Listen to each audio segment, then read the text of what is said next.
right? So we're all a product of our environment. So it's your environment that shapes everyone. So who I am now as a person is usually because the things that I've learned when I was a kid and my mum's beliefs and my dad's beliefs and my family's values and whatever, you know, and it shapes me as an adult, but it's formed as a child. And that's right, and that's how life is. So that's how we learn. We learn from other people. That's how we grow and become mature. Unfortunately, though, in life, saying sometimes people's childhood is not wonderful and beautiful and secure. It's insecure, and the family home and the family life is insecure and unsettled. And if children have got an unsettled childhood, it creates insecurity. And then if they go to school, and then the same thing there with the other peers, the other children, if they haven't got good relationships, it's going to create more and more insecurity. And when what tends to happen as young children become older, them anxieties and them insecurities, they get wider, wider and wider. The word security means feeling secure within, meaning I'm all right. If anything bad happens to me, I'll be okay. It's fine. And you're only going to get that if you get told from a very young age, like, it's okay, everything's fine. And then you go to school and your teachers say it's okay. And it builds that confidence and reassurance up within yourself. But again, we all know life's not like that. So today, we've got, this is interesting. This little fella here, he didn't have an idealistic childhood like most of us. He was quite a sensitive kid, which a lot of us are. And he was insecure in his own for his own reasons. But he's a young kid, and then he goes to school and he doesn't understand what's going on. So these other kids, which we call the predators or the bullies, they start pointing out, hey, yo, I can control you because I'm more powerful than you because you're insecure. They can sense it. Unfortunately, now for the person who's on the other receiving end of that, the one who's getting bullied, this is the worst possible thing that can ever happen to a child, is being bullied, being constantly picked on. When the child doesn't even understand what's wrong with him, he's just trying to get on in life. And everywhere he goes, everywhere he turns to, there's fear. And these kids pick up on that energy. So they do it more and more and more. And that little lad goes smaller and smaller and smaller until sometimes they're going to take that in their adult life, and usually you can see what's going to happen. It's a pattern. Though the things with patterns, you can change them. And who we've got today changed his pattern. He was like that, and then he went, I'm having this. And he changed. This is interesting, right? Okay. I really want to get into this. So Simon Morrell. So he's here now. He should be anyway. Can you see me now? I can see you indeed. You're looking There very you good. Go. There you go. We were just saying we were talking for literally an hour. Very before. Interesting. Great So my conversation. mouth's dead dry. It's like a, sandal.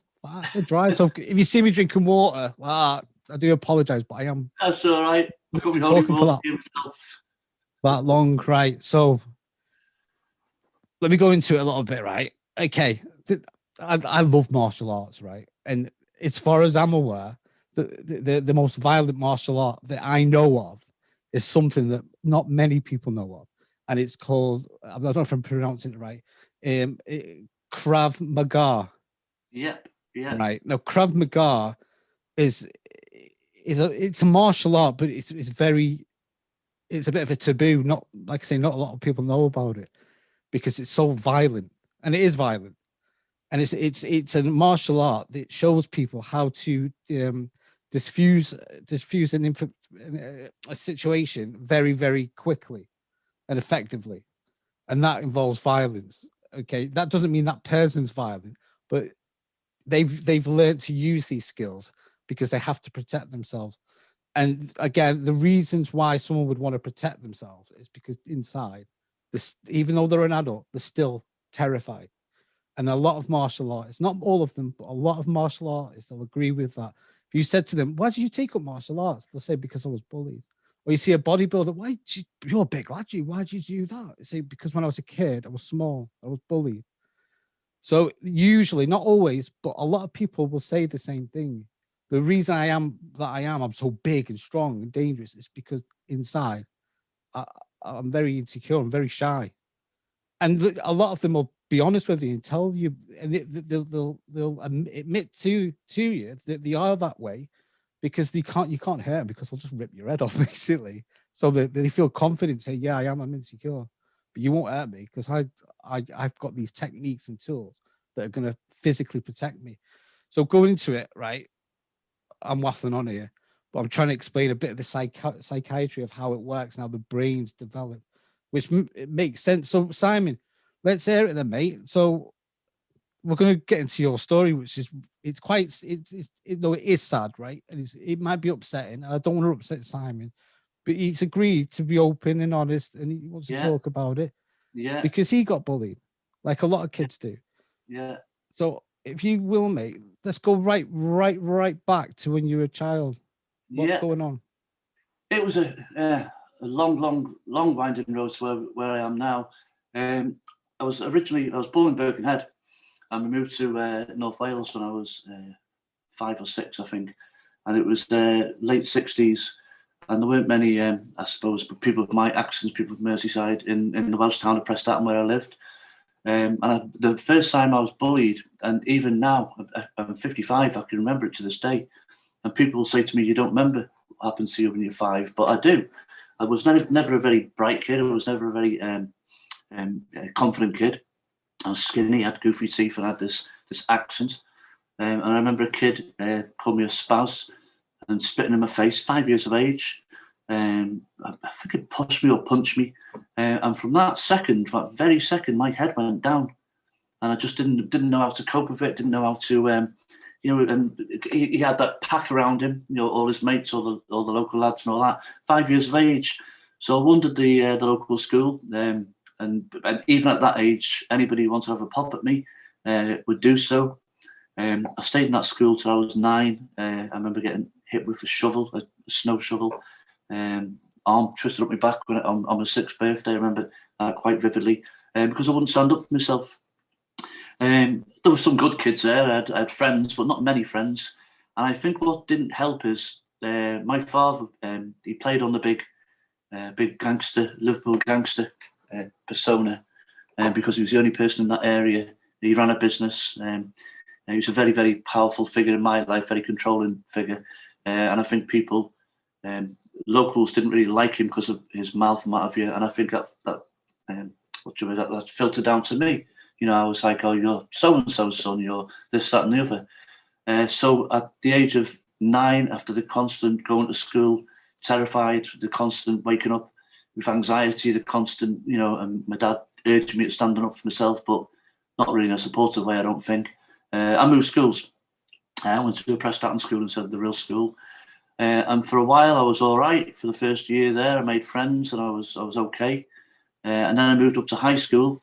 And of course, it's a different league altogether. It's a different thing altogether. And there was from 11, 12, I think I got a hiding when I was 12. And I don't mean like a push and a pull, a proper kicking by some local lads who maybe my dad had employed their dad and he'd sacked them or this, that, and the other. I carried a lot of flack for my family's business. And it went on. And again, my head was down.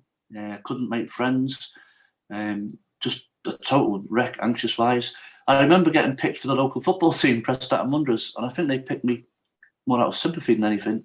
And there was where we played was on the local estate, and there was a guy there who particularly didn't like me from the school. And to get to the football ground, you had to go past where him and his mates hung out. And the Friday before, I was shaking like a leaf. And someone said, why are you so worried? Well, so-and-so will be at the ground. Oh, he'll be all right. Don't worry about that. Anyway, I cycled down to the ground, and as I'm getting to the ground, this guy's there. He just jumps on me from nowhere, kicks me off the bike, takes the bike off me. It's my so-and-so bike now. My this, and the other. And you're going to bring me cigarettes, and you're going to bring me money.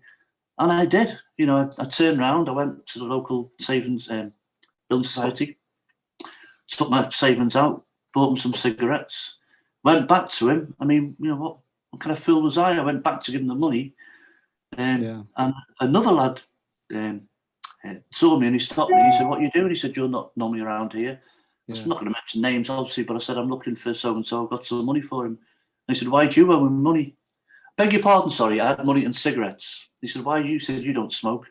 I said, "Oh no." He said, "He's going to batter me if I don't give him these cigarettes." Right. Just can I interrupt you there? Sorry, Yeah. Simon. I do apologize, mate. Right.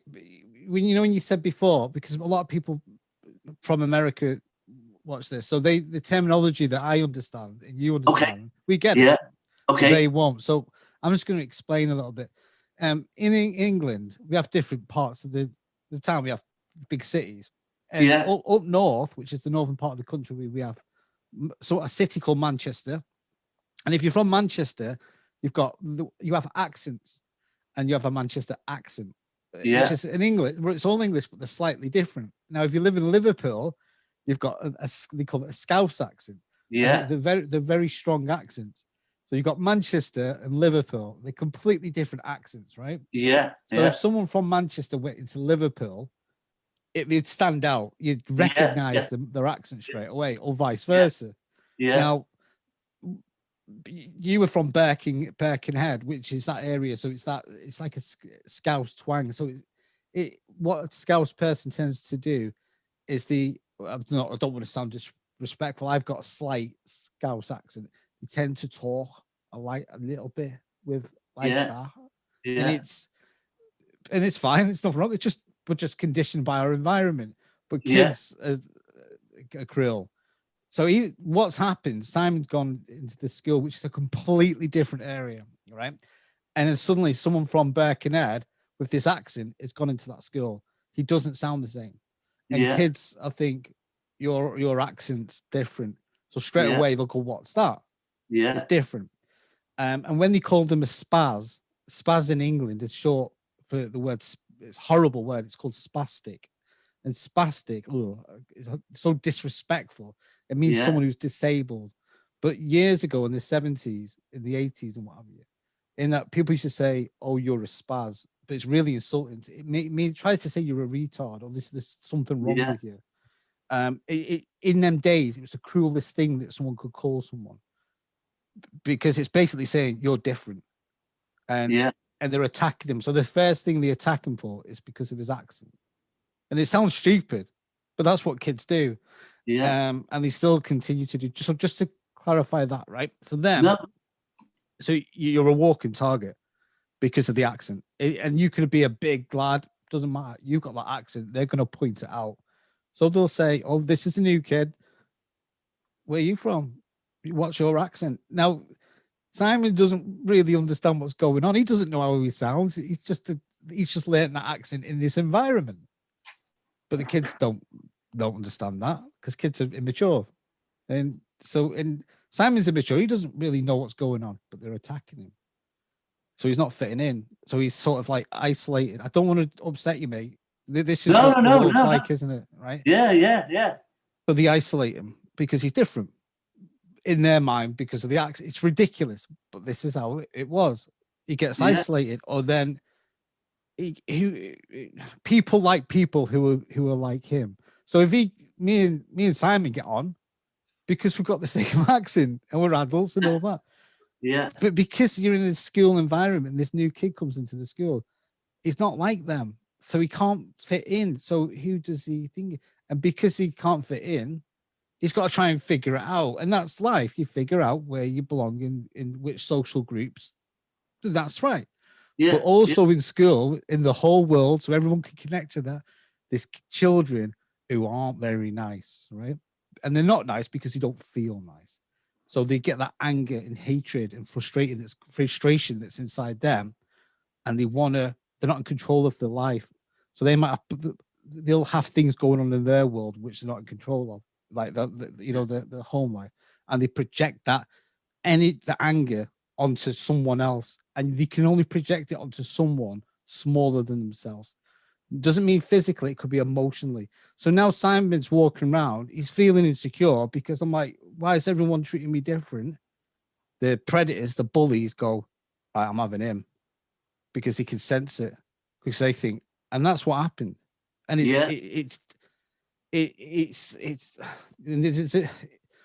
The only way we're going to get over this is really educate children, teach them, and say you don't do that. You cannot treat people like that. But a lot of parents don't. A lot of parents think, oh, they're at school, just leave them to it. And they haven't got that manpower to watch every single kid. So bullying goes on, and teachers don't see it because there's too many kids. And this is what Simon's world's like. Right. So I'm just explaining. So he's going through life. Yeah. True. Yeah. So have you made any attachments with anybody in school? Have you made like a few friends, or is it a group, or are you literally singled out from everybody? Not everybody, most people. I mean, I was shy by my very nature. It was one of these. I was one of these kids where girls used to take me under the wing, because they felt sorry for me. Yeah. So you're a nice kid, obviously, because the girls like girls. Oh, bless him. He's a nice. I think so. Yeah, I think so. I was, like I say, I wasn't very sporty. Didn't really fit in with the gang, if you like. I've never really fitted in with sort of gangs or groups of males, if you like. And I think people would pick up on it. But again, I want to stress, not everybody. I had one or two friends.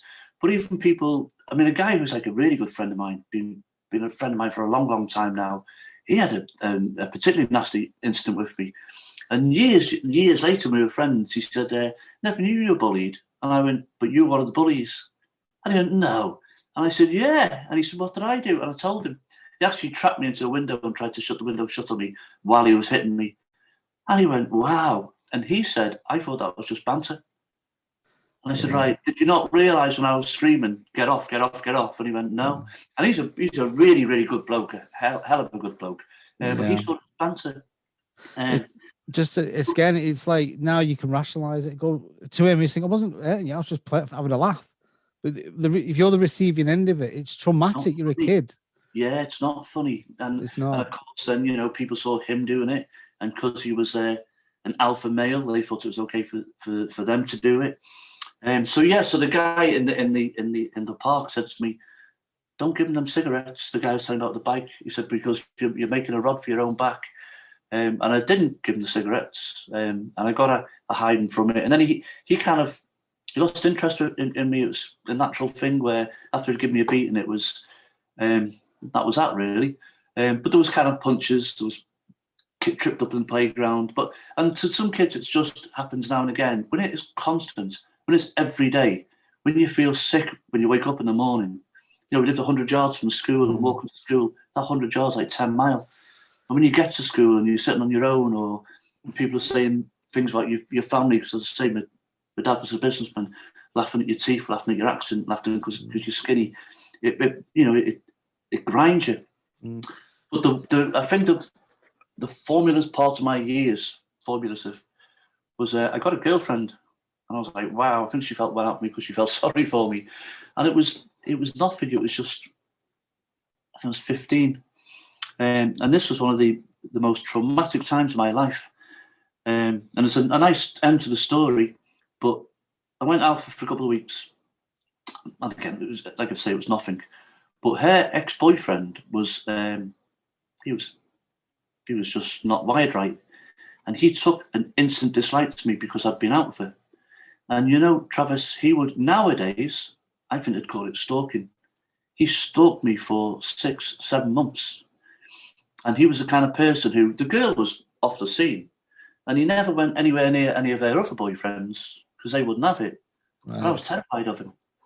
So he was sorry, mate. He was stalking you, like stalking you. He was watching you. Yeah. No, the first thing was he turned up at my house. He knocked at my door. And what did he say when he knocked at your door? What? He said, "Do you want to come for a game of football?" And I knew he was a skinhead. He had a Parker, and this, that, and the other. And I went, "Why do you want to play football with me?" And the guy behind him was his friend. Right. He was going, "Don't come out like this." Right. I went, right, and I kind of got the gist of it. So he started saying, have you been with this girl? Have you been out with this girl? I said, ages ago.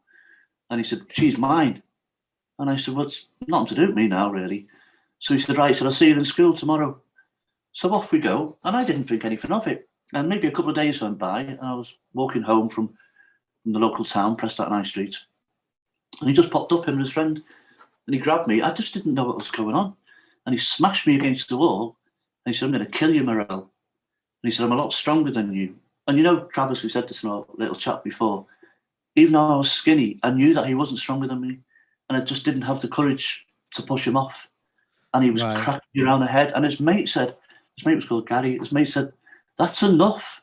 And he said, "I'll decide when it's enough." And he said, "I'll see you again tomorrow." And you didn't provoke. Obviously, you didn't provoke him. You're like, well, I don't want anything. Leave me alone. No, that's terrifying. That. So he's come around. It gets worse. It gets worse. So he's come round your house, right? And he's thinking, "Oh, do you want to come for a game of football?" You know straight away. You're thinking, yeah, because the guy behind him is going, "Don't come out." So then I go to this girl and I said, "What's the story with your boyfriend, your ex-boyfriend?" And she went, "Is he on to you?" And I said, "Yeah." And she went, "Oh." And she said, "You know the Parker he's got?"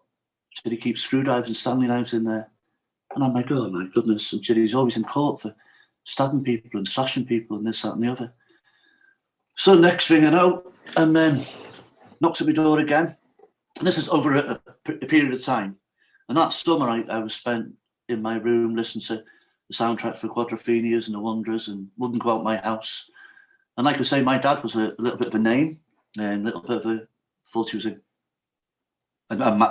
name. Well, so that's this. Sorry, mate. Right, Simon. So we know what's going on here, right? Let's go back to your dad. So when all this bullying starts, did you say to your parents? Did you say, "Listen, I'm getting stuff's not right. I'm getting it." Did you tell them? Yeah, no. My dad was very controlling, and it was kind of brush it off. And because I wasn't very good at football, wasn't really. My dad was, in the long run, when it came down to it, he was part of my problem. He was a massive problem for me. I told my mum, and she got a local police officer involved, and he had a word with this lad, and nothing happened. But with my dad, the point I was coming to, this guy knocks at my door again, and he went, "I want you to come outside." And I said, "My dad's in here." And he went, "Yeah, this kid's 15, 16. I said, "My dad's in here." And yeah, he said, "I'm going to kill him as well." And I was like, oh my God. And my dad was known as this, that, and the other, yeah. And it eventually, at a local football. So he went that day. And then I think a couple of days later, I was walking up the local high street and I hear this war cry. And I look round and it's, "Simon, get here." And he's running at me. And a girl steps between us. Simon said he's got a carving knife. And he had this carving knife. And he chased me up Preston High Street. He'd already been in court and police involved him for stabbing people. I didn't know I could run that fast. And I went to a friend of my parents and I hammered on her door. And she opened the door and she dragged me in. And he was hammering on her door. And then maybe he didn't get to me. He went, off he went. And I think my sister spoke to him. And I thought, my elder sister, she's doing my bidding for me. What's the matter with me? And then he eventually, we were at a local football field, and he came down. He knew I was playing football there, and he came down on the back of someone's bike, and I was in goal, and he got up in the tree, and he was making noises like a gorilla, terrifying me. And I ran and I went to a local house and I phoned my dad, who was in one of the local clubs, and he came down, and this lad couldn't care less. And it chilled me, Travis, what he said to me dad. My dad said, "You're going to leave him alone." And he said to me dad, and said to so this day it stays with me. He said, "When he's 18, and my dad said, "What do you mean by that?" He said, "When he's 18 and he's out of your control, I'm going to kill him, and there's nothing you can do about it." And my dad, this name, stepped back, and he went, "Come on, son, get in the car, go home." And I thought, my dad's terrified of him. Your dad was scared of him? Yeah. This lad had no fear. No fear at all. Some people, though, you think, people say, "Oh, it's only a 15-year-old kid." He looked at that. I've got a 15-year-old, and he's over 6'4". He's bigger than me. Some of these kids look like men. So let's get that right. Okay, this is England, the programme. Stephen Graham's character, Combo, when he's at his worst, he was like him. Because years later, my wife and I, Julie, were watching, and I started laughing. And I went, "That's that lad." He was like him when Combo was at his worst. And that after that, he kind of left me alone. And my sister, she started dating a local karate instructor, and she came to see me and she said, "Listen, Shed, you've got to do something about this, because if it's not him, it's somebody else." Yeah. And she said, "I want you to start karate." So I started karate at Shotokan. I was 15, because I'm 40, I'm 55 now. This is my 40th year in the game. And I loved it. And you know what, Travis, this guy was my hero. He's a second dan Welsh Karate International. Took me everywhere, took me running, took me training, got me competing. I went to the north of England, Liverpool University, and competed. And so, so this is the change now. So no, it's slowly you get right. Okay, right. It's a big story, this, right? So we'll slow it down again, right? Okay. This fat lad, obviously massive. Is it? So he's the main one, right? Now I can't even imagine what you were going through, because you're living in fear. You don't want to go out the house. You don't want to. You're constantly terrified. He's doing these strange noises. Yeah. And your dad's even intimidated by him. Yeah. And your sister, oh bless her, sticking up for you. Yeah. Because naturally you're a shy kid. Yeah. You're going within yourself. Your anxiety levels and must have been through the roof, and you wouldn't have been even known what anxiety was, but you were experiencing them.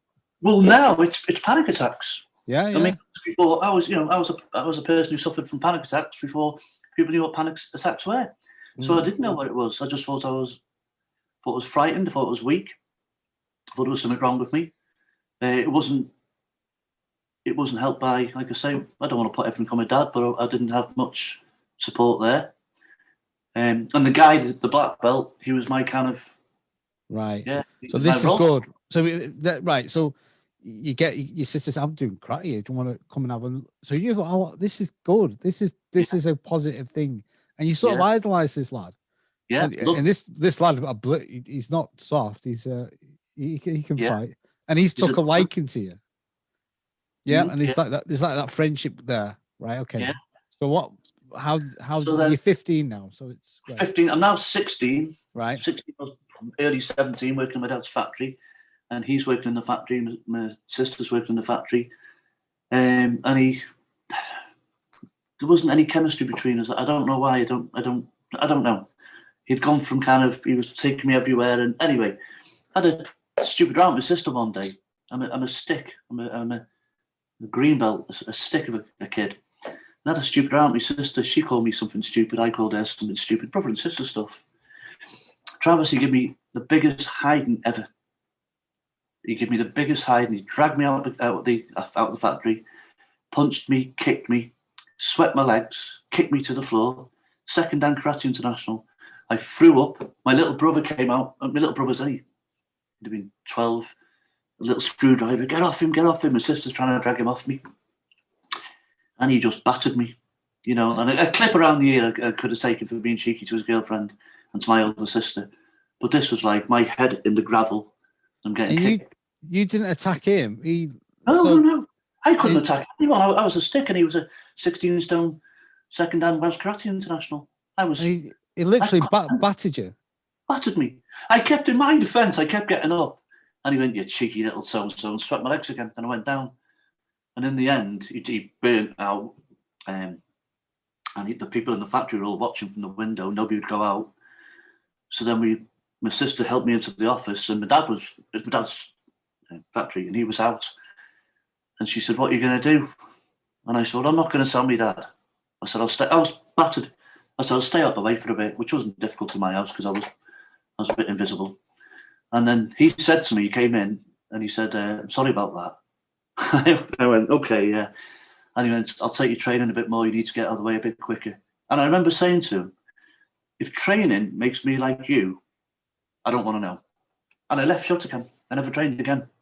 Because of that. So of course my stock of myself went down. I found a little bit of solace in a band. At one time, sorry, I just got to backtrack a little bit there. When things were good for us, he used to take me to the pub after training. They all went in the pub, people in the karate, sitting in their little glass of Coke, Glasby Park, a team, and listen to these stories and all that. And my dad gave me a rollicking for it. And he went, you're tired when you come in, you this, that, and the other. You're getting in late. And I said, listen, Dad, I don't drink in the pub. I said, I didn't have a can of Coke. He went, he said, I'm not bothered about you doing Coke. He said, it's this karate nonsense that you're doing. Your dad didn't want you to do it? Didn't want me to do it.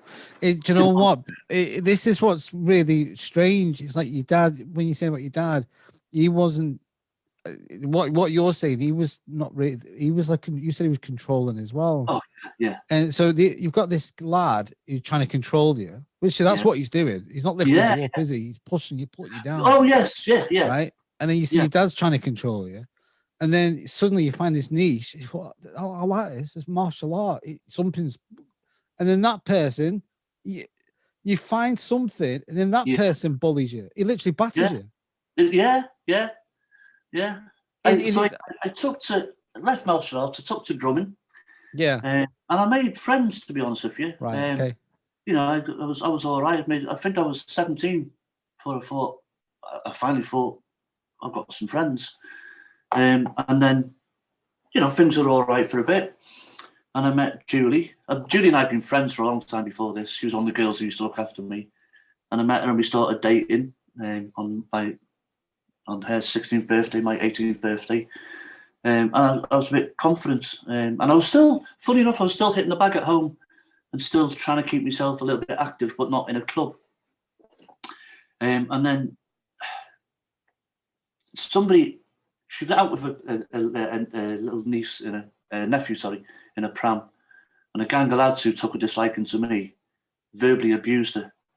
And she was so upset when she saw me. And this is the first person I'd loved. I adored her. Still married to this day.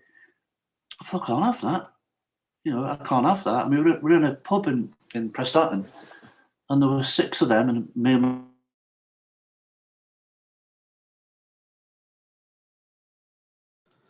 Right. I think it's just froze slightly. Simon? Yeah, I'm here. Sorry, a second. It just froze for a second then. Sorry, okay, mate. You give me a key when we're back on. Yeah, no, we're still on. It's fine. It's just it just froze a second. So that the girl, you're actually still married to her. Well, yeah. Do you know what does that say? So then that's brilliant, that mate. That is good. Yeah. That's another thing. How'd you do that? Can I just come aside for a second, if you don't mind? Everyone loves it in the gym, all the students. Everyone loves everyone. And one of my students, only just before lockdown, he read both my books, and he came to me and he went, "How the hell are you still alive? Because there's a lot more after goes on." Yeah. And I said, "Hey," and he looked at Julie and he went, "Of course." Yeah. You know, she saw something in me, I think. Yeah. But so I was extremely upset when anyway. So someone said, "You love this girl." This is where the bit we got to. It just froze. Yeah. You love this girl, and you really love her, and then someone's now attacking someone that you love. Yeah, and I was angry for the first time. Right. And I was kind of we were outnumbered, but my 2 buddies stepped up, and there was a fight. And it was a bad one, to be honest with you. And I think for the first time ever, I'm not a violent person. I've never been violent. No matter what I can do now, it's not in me to be violent. And it was the first time I ever stood up for myself, and I had stitches and a bit of police involvement, this, that, and the other. And I went home and I walked in, and my dad just hit the roof. And at the time, my dad had trouble with people. And I said, "Just let me explain, Dad." I said, "This girl I'm going out with." And he went, "Oh, that's hard." And I said, "Oh." And I said, "Dad, this is the first time I've ever brought anything like this to your door." I said, "These guys, we were outnumbered. We got the better of them. There's a young girl and a baby in a pram who was abused." He said, "Right." He said, "One more for you." Now I lived at home. He said, "Kick you out of the house. You'd be on the streets." And he said, "You'll be sacked from your job." Now, when I was a kid, my dad was in and out of jail. And I was always influenced by that. I didn't like it very much, obviously. And he said, "You're going to end up in jail." Now, Travis, I'm still this kid. I've only had one fight. And I'm like, "I'm going to lose everything. I'm going to go to jail. I'm going to get..." And he didn't back me at all. He didn't say, if one of my kids came home and said, "Listen, Dad, I've been in a fight," I would say, "Well, there must have been a reason." And if there wasn't, they'd get a telling off for it. But my dad knew I was a good kid. I'd never been in trouble. And I was threatened with homelessness, unemployment, and going to jail. And I was given the silent treatment. And nobody in my house spoke to me for 6 weeks. Nobody. I walked in one day and they're all sitting watching telly on a Saturday afternoon. I was going to get a Big Country t-shirt. We're into the bag, Big Country. And I walked in and went, "Hi, everyone." Nobody. And I had to walk through the front room to the drying room, get the t-shirt and go back out. That's my life for 6 weeks. Yeah. Some people, sorry, mate. Some people, Simon, some people be listening to that and they might be thinking, "No, he must have done something." right? I've spoke to Simon for an hour before. We were really chatting, right? I can tell when someone's being honest. Simon's story is real. And you would think, why would his parents do that? He's not asking for anything. He's a nice kid. Why they treat? Because this happens. Not everyone's parents are lovely. Yeah. Some people in the world, they've got issues, right? Yeah. And these people who have issues might have children, but they've still got them issues. And you've just people just got to be aware of that. Yeah. But you've got this young vulnerable lad, right? He's naturally shy because of the environment. I don't think he was born shy. It's because of his environment. It's made him very insecure. Yeah. And people could he's letting people walk over him because he feels powerless. So he's a target. But then this girl comes into his life and she can see something, right? Now, this is important because if she couldn't see it, she wouldn't be with him. She can see something. And someone, for the first time, the only time he stood up, it wasn't for himself. It's because he only stood up because someone's attacked something that he loves. Because it's like this time, tell me if I'm wrong, mate. I'm not trying to get deep. But the way you were, I would think you didn't. Your value for yourself was so low, so you could say I didn't love myself, but I loved her. So if I don't love myself and someone hits me, I'm not bothered because I don't love myself. Yeah. But if you touch her, I love her. If you touch her, that's it, and that's what happened. And for the first time, it's true, isn't it? Nobody's ever put it like that before, Travis. But I think you're right. Yeah, I think you're right. I remember phone box before mobile phones. Yeah, I remember waking up on the Friday and you have that 3 seconds where, because the fight happened on a Thursday, and I thought, oh dear me. And I remember being sick in the toilet. And in the factory that day, everyone hid me. The people in the factory, not everyone, but a lot of people in the factory looked after me and they knew what my dad was going to do and they hid me for a while. But of course, it was inevitable. But that night, I thought, I've got to phone Julie and she's not going to be happy. I loved her, but we haven't been going out for years and years. But I thought, she's not going to be happy. I remember thinking, I've blown this again. And I phoned her from a phone box by the train station in Prestatyn. And so I got something to tell you. And I told her. And she said to me, well, we had to go back to the police station. We were told to go back to the police station. You've been arrested, but we had to go to hospital on the Thursday night. We went to Prestatyn police station on the Friday. So before I went, I thought, well, I've lost my girlfriend as well. I phoned her. And she said, don't go in without a solicitor. Don't go in without a solicitor. And I went, she's all right, this girl. And I went, well, what should I do? She'll just pick me up after and we go for a drink. Oh. Didn't waver at all because she knew I wasn't, Yeah. And so life went on, this, that, and the other. And we ended up moving in together. I'd had enough. The town I lived in, Prestatyn, a lot of lovely people there. Yeah. But the sins of my father that I answered to, I couldn't go into a pub without bumping into either a man who my dad had sacked or a man whose wife my dad had sacked or a kid who's my dad. So it was always Peter Morrell's son. Like a bottle of this, that, and the other. So I remember, I think a year we'd been going out for each other. We had a bit of a rough time. Julie and I were arguing a little bit, as you do. And I said to her, I've got something to tell you. And she started crying and she went, you're going to finish with me? And I started laughing. And she said, it's not funny. And I said, no. I said, I was going to ask if you would move to Colwyn Bay with me. Oh. So we moved to a little house in Roves-on-Sea. And we moved in together and it was great. And then I was still anxious.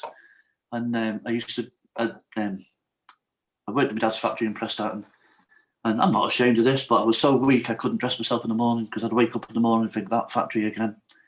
And Julie would dress me, literally dress me, and she'd put me in the car and she'd drive me 25 minutes, half an hour from Roves-on-Sea to Prestatyn. And I would sleep in the car because sleep was an escapism. And she'd wake me up when we got round the corner, and I'd jump in the driver's seat, so I would drive into the car park so I didn't look like the no mark. And I'd go into the factory and it'd just be yelled at from the minute you got in there. I remember once my father, because somebody had cocked up a job and I was trying to help them sort it out, and he threw a pool cue at me. And I ducked and it smashed against the wall behind me. If it hit me, it'd have killed me. So my life was just a constant anxious. So my only respite from it was Julie. And I'd get home and I'd go on. It's crazy. It's like, God. So the only good thing is one thing in your life, One And thing. it's One Julie. thing. The 2 dogs that she let me bite. Yeah, where is Julie? I bet she's somewhere around, isn't she? Making sure that she's probably know where watching me. She's thinking, if he says anything to you, you tell me because I'll have a word with him. Yeah, you think I'm the top. She's actually in the office, right? Because she normally sits watching the telly in here, and she said, "I'll just go and read my book in the office." So she sat me, my youngest son Billy, Right. and a Rottweiler, and she's sitting there reading a book and watching the telly. Yeah. She's just been everything. That's brilliant, that mate. Everything That's for really me. good. She's obviously protective over you.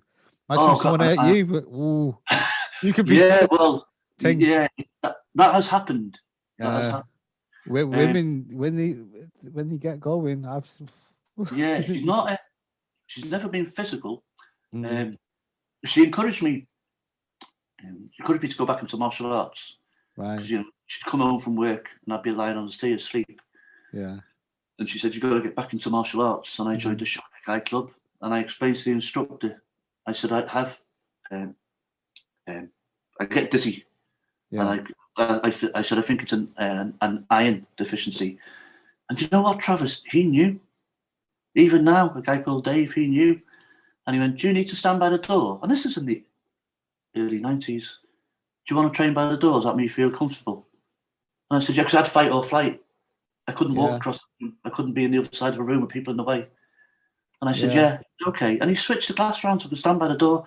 He said, "Anytime you want to leave, just leave."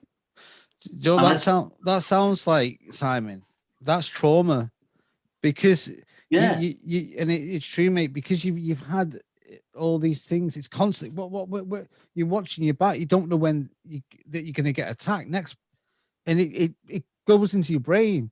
That's why you said you have to have we said you go dizzy and you have to have your back to a wall. That means because you need subconsciously you're worried that someone's going to come behind you and grab you. That's trauma, that, mate. So, well, I've been told that I've got post-traumatic distress because to this day, every single night to this day, because an awful lot more happened to us afterwards. I wake up every single night screaming. Yeah. To this day, I woke up last night for bad one. There was someone with a chisel and screwdriver in our house trying to get me, and soft girls rub my back, and she knows not to wake me because I've lashed out at her, not in anger at all. Yeah. And she knows not, and to this day, because so much happened after that. But I kind of found my feet a little bit, and I started getting confident. And I got to brown belt in karate, and people started to say, "You're good at this." Right. And I got into Jeff Thompson, and I was, I was flying. I read everything Jeff Thompson had written: "What's My Back," "Dead or Alive," "Fear," everything. And that guy was like my hero. If you're a musician, he was Springsteen. If you're a Liverpool fan, he was Steven Gerrard, but not at the moment. Not mentioned Liverpool at the moment. And I was 6 months after taking my black belt with Alfie Lewis. And we had our little girl, and Julie was pregnant again, and we moved to a nice bungalow in Abergele. We had our 2 German Shepherds. I was still getting garbage in work. But I could live with it. I remember one day I was training for a guy called Eugene Valerio, Thai boxer, and he was very kind to me, and I was confident.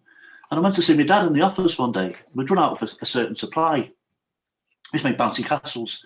We'd run out of twine. And I went to see him and said, "Dad, we need to order some twine." And he just went, "You think I'd just gone in there and I don't know." And he said, "Who'd you?" And he come around the desk, right? And he went for me. And I put my hands up and I thought, "No, not again." Not, because Eugene had given me a bit of confidence. And I said, no, not again. He never laid a finger on me ever again. He said, "Who do you think you are to put your hands up to me?" He said, "You want to fight, do you?" And I said, "You're my father." I said, "You're my father." And he sat back down. He said, "You're the no mark." Never put his hands on me again because he hit me. He cracked me a few times. So I digress. So I've now trained Thai. I've trained boxing. Made a few friends. And I'm out one Saturday night, just before my black belt's gone for a run, flying. And as I say, loved Jeff Thompson. Didn't know him, loved him. We got into the bath, and as usual, the bath was there running for me when I got home. Can of Guinness for me, can of Murphy's. We're getting ready to watch Gladiators on a Saturday afternoon. Yeah, and I just had the hugest Gladiators. Are you ready? Yeah. Sorry, Simon, just a quick one. Yeah.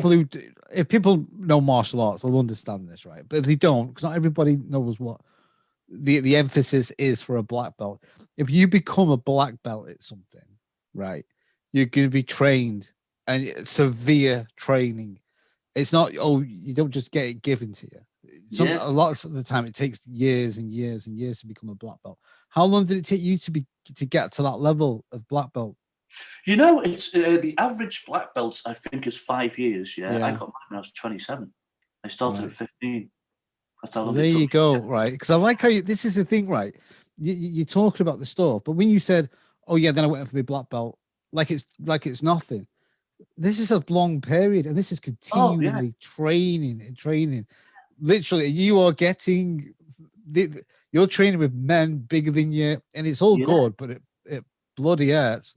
Yeah, you're getting thrown about, but still, if you've obviously become physically strong because of the training. You're a black belt, yeah. But how are you though? What's going on? Are you still anxious at that time? That period leading up to it, I think I was all right for a bit.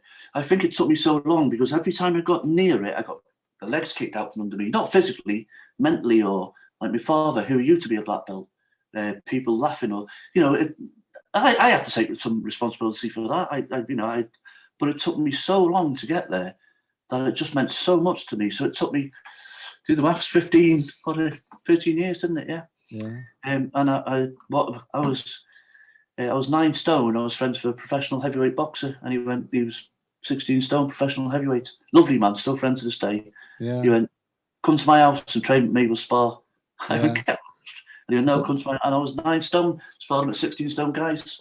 And he was, I'm not saying he hit me like he could hit, but he hit me. But he hit me. Do you know what? He hit me with love. Yeah. He wasn't my dad hitting me, or he wasn't the guy with the knife. So I get in the bath, and my little girl sitting there waiting for me, and I've got my can of Guinness. I had a huge panic attack. And in my head was every person that ever bullied me and my father. And I thought, who am I to think I could be a black belt? I was 27 years of age. I was thinking like a 10-year-old kid. I started shaking. You have to excuse me because I always get emotional telling this bit. Of course.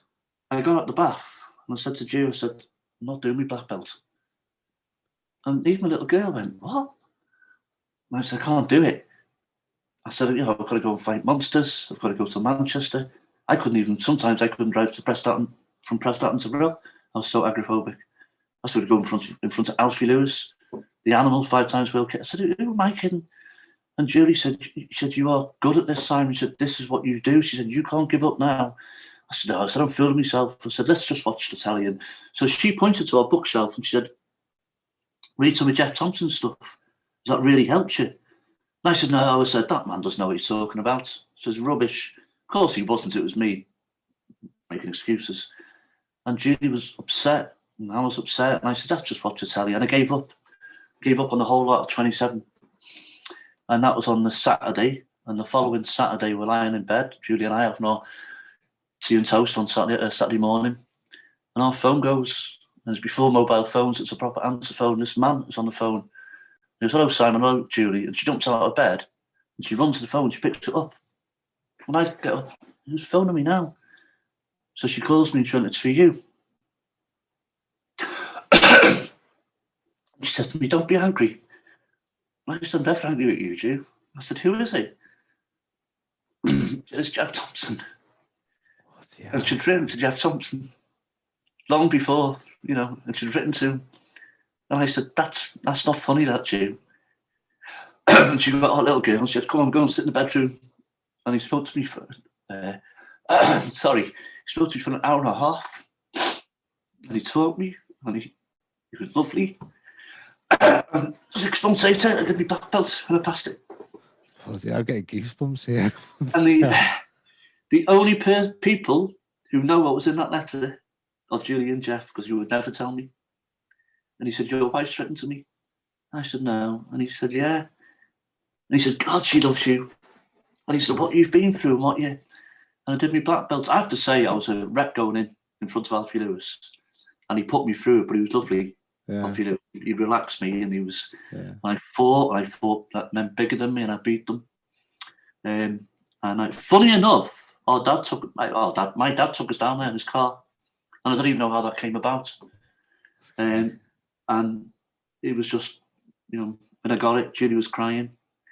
And of course, we got in the car and my dad had a face on like a wet Wednesday. Didn't like it. And I didn't care. Yeah, I like that. You didn't care. He's still not happy, is he? And you're like, I don't care. Still not happy. Didn't like it. Yeah. And the following day, went to see my mum. And she said, "Oh, love, how are you?" So I'm tired today, Mum. She said, "Why? What have you been up to?" And I looked at Julie, and Julie just went, "Let's just have a cup of tea and go home." Just 13 years of work went into that afternoon, that Saturday afternoon in Urmston, the George Cornell Centre. Do you think, sorry, Mohammed, do you think, I don't want to talk about your mum and dad, right? But they obviously know that you've done all this, they're aware that you've done all this training and everything that you put into it. Are they just deliberately being ignorant with you? Is it like a deliberate thing? I think my dad was jealous. Yeah. He said, funny enough, he said he had a name and he was a mouth and he was a big mouth. I ended up doing a lot of standing in front of people for him. When he realised I became of value and I could fight, because anyone come to the factory looking for him, it was go and get a Simon from the cutting room, or he wanted to sack someone. But when we were sitting in the George Cornell Centre, he's sitting there like, and he went, "Do you like this fighting lot, do you?" And I hate violence, but I said I love it. I absolutely love it. And it's funny that he said, because he said, "I don't like it." And I went, "No, you don't, do you? Because you're no good at it." He said, "Your granddad didn't like it." And my granddad, from what I remember, was a lovely gentleman, liked a bet, didn't like a drink. And he said, "But my great-granddad, his granddad, apparently was a famous Birkenhead ballroom brawler." And I went, "Wow." And he went, "You probably get it from him." Yeah. But not like, "Hey, Si, you probably get it from him." But it was like, "You probably get it from him." Yeah. So I think maybe it skipped a generation. So I think he was jealous. But like I say, I became a value. And we were at trade shows in America and he'd rip people off. And they'd come to him looking, and I'd stand in front of him and say, "No, you're not doing that to me, Dad." Because he was still my dad, Travis. Yeah, of course. You still love him. He's your dad, isn't he? Yeah, so the Sunday, the phone goes, and who was it? Jeff Thompson. And he said, "You did it, didn't you?" I said, "Yep." And I stayed friends, still friends. I haven't seen Jeff for a while now, but we stayed friends for many, many years. Went down to Coventry to do my second down with him. Okay. Because this is how you say, "Oh, my second down, this second degree." This is not easy to I didn't do. mean to sound flippant. He phoned Julie, and he said, "Is Simon there?" She said, "No, he's in work." And she said, "All right." She said, "Ask him to come down to Coventry." He said, "I want to do a second down with me." And I went down it. 18 months I did it, a couple of months, 6 months earlier than I should have done. And I went down there and I fought 10 3-minute full contact rounds, 2 hours of grappling, pad work, basics. Right. They got knocked out in the third round, got knocked out unconscious. It was a full contact fight I knew I was getting into. And then they brought me round and they said, "You've got 7 rounds left. Do you want to go home? Or do you want to do it?" And I said, "No, I'll stay." And I think I stayed because I'd put so much into that. 6 months beforehand, I was every single day vomiting in the toilet with fear because I knew who I was going to fight. But I also think, if I'm honest again, sometimes my honesty is a bit to my detriment, too much to my detriment. I don't think I'd have gone back. I think I'd have driven back to Coventry to Abergele we lived at the time. I don't know if I could have summoned up then that courage to go back, because that 2-hour drive to Coventry, it took me 7 weeks. You know, that on the M6, every exit was like, "I can go home, I can go home, I can go home." But that 2-hour drive from Coventry back to Abergele for Jeff Thompson's second answer your name took me 5 minutes. And then I'd had my club then, I had my own club. I did my third down with Peter Considine. And then I made probably the biggest mistake of my life. And to this day, people say, "Why did you do that?" I've written a book, From Bullied to Black Belt. We owned our own gym. 2 babies now. Just brilliant. Still worked in the factory, still earning money in the factory. Still had a bad time in the factory, but I was stronger now. Take it. Remember a big bodybuilder going for my dad because my dad had upset him. He put my hands in front of him and said, "No, you're not doing that. You're going to take you outside." I said, "I'm not going to roll around in the mud with you. But if you take me outside, it's not going to end up well for you." And I'm not like that, Travis. I'm not. And he went, "Nah," blah, blah, blah, blah, blah, and off he went.